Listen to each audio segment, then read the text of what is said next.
గా ఈ రెండు పేర్స్ కి ఒక చిన్న ఆట ఉంటుంది సెలబ్రిటీతో. మరి ఆ సెలబ్రిటీని పిలిచేద్దామా?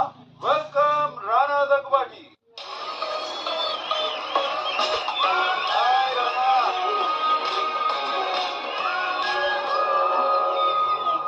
ఎలా ఉన్నావు? Very well ma'am, thank you for having me here. Yeah my pleasure. రానా, ఇప్పుడు లాస్ట్ ఫిలిం రిలీజ్ అయ్యి ఎంతకాలం అయింది?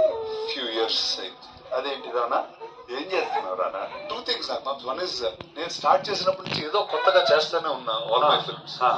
అండ్ ఇప్పుడు ఆ కొత్త మామూలు అయిపోయింది. సో ఇంకో ఏదో కొత్తది ఎదగడానికి ఆ ప్రయత్నంలో ఉన్నా. But I been producing some films. ఏదో ఒక మీడియంలో కథలు చెప్తా ఉన్నావు. Good good. Thank you. ఇప్పుడు కొత్తగా చెప్తున్న కథ ఏంటి? నాకు చాలా పర్సనల్ గా కనెక్ట్ అయిన ఒక కథ. ఎందుకంటే నేను చిన్నప్పుడు I was very bad in maths. ఓ, అంటే ఎంత బ్యాడ్ అంటే 10th క్లాస్ హెచ్పిఎస్ లో కూడా ఫెయిల్ అయినంత బ్యాడ్. అవునా?